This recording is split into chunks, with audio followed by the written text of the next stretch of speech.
আমি অনেক মানুষ দেখেছি যাদের শরীরে কোনো পোশাক নেই, আবার অনেক পোশাক দেখেছি যেগুলোর ভেতরে কোনো মানুষ নেই। সো আমি আপনাদেরকে দুটো ক্লিপ দেখাই। I guess আপনারা এখন বুঝে গেছেন dress up is nothing but mentality is everything.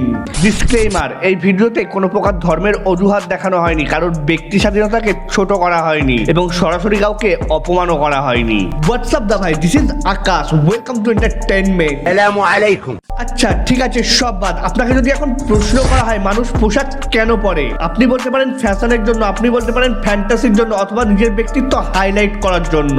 But the fact is আমরা সবাই পোশাক পরতে বাধ্য, কারণ আমরা মানুষ, কোনো পশু পাখি না। দ্যাটস ওয়াই আমরা খুব সহজে আমাদের লজ্জাকে অনুভব করতে পারি। I don't know some good or wear, but the truth is যার লজ্জা যত কম তার পোশাক তত ছোট।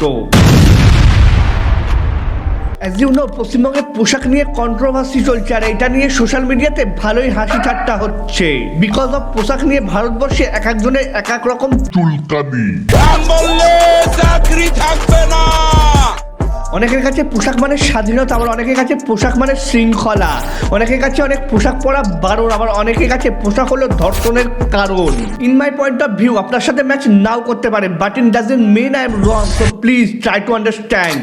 পোশাক কখনোই স্বাধীনতার প্রতীক হতে পারে না, কারণ আপনি ভালো করেই জানেন if you are a short dress everyone get attract and you get extra attention, then what the fun is freedom? What is it baby?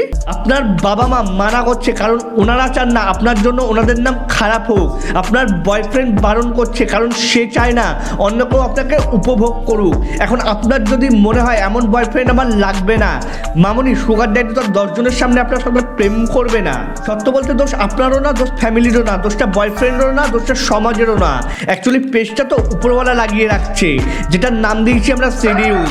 কয়দিন পর যদি নাম শুনে সিডিউস হয়ে যান মামনি, ইটস ডিপেন্ড আমি কার নাম শুনছি। এখন মিয়া খলিফার নাম শুনে তার ধর্মের কথা মনে পড়বে না। সিনেমা, নাটক, মিউজিক ভিডিও বা ওয়েব সিরিজের কথা বাদ, আজকাল 10টা মেয়ের রিলস ভিডিওর মুভমেন্ট দেখেন, তাদের ইনস্টাগ্রাম ছবি ও অঙ্গি ভঙ্গি দেখেন।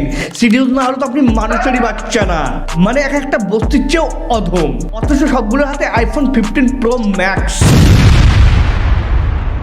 2 ইঞ্চি ফিতে ঝুলিয়ে 4 ইঞ্চি ক্লিভেজ দেখিয়ে নিজেকে খুব আধুনিক ভাবছেন। লোল।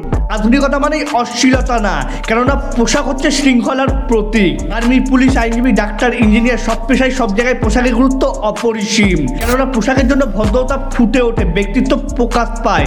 আর এই ব্যাপারটা আমাদেরকে ছোটবেলা থেকেই শেখানো হয়েছে, যার জন্য আমরা স্কুলে ইউনিফর্ম পরে যেতাম। এটা সত্য যে অনেকের কাছে অনেক পোশাক পরা বারণ, হোক সেটা ফ্যামিলি ট্র্যাডিশন বা হোক সেটা রিলিজিয়ান ইস্যু, কিন্তু তার মানে এটা নয় যে তারা ব্যাকডেটেড। ধর্মের দিকে যাবো না, কিন্তু পাহাড়ি অঞ্চলে যারা বসবাস করে তারা কিভাবে তাদের সংস্কৃতি মেনে চলে, কারণ তারা তাদের কালচারকে সম্মান করতে জানে। অনেকের কাছে পোশাক হলো ধর্ষণের কারণ। দাভাই, এটা কোনোভাবেই সত্য না।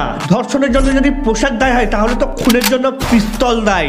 আসামিকে কেন শাস্তি দেওয়া হয়? জিনিসপত্রের দাম বাড়ার জন্য টাকা দেয়। অসাধু ব্যবসায়ীকে কেন দোষারোপ করা হয়? ধর্ষণের জন্য শুধুমাত্র ধর্ষক নিজে দেয়, স্থান, কাল, সময় বা পোশাক দায়ী নয়। আর আমাদের সমাজে কিছু মানুষ আছে একটু বেশি মাথার।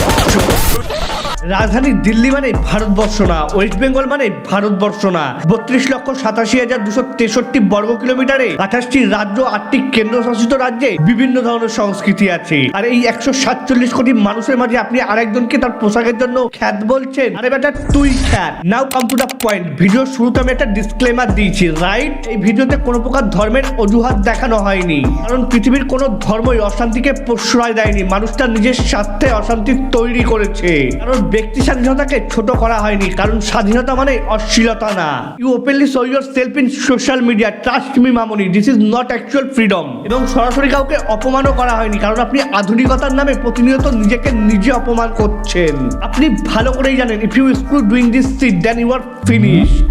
একজন প্রস্টিটিউটও পোশাক পরে থাকে, কারণ সেও ভালো করে জানে পোশাক ছাড়া কেউ অ্যাট্রাক্ট হবে না।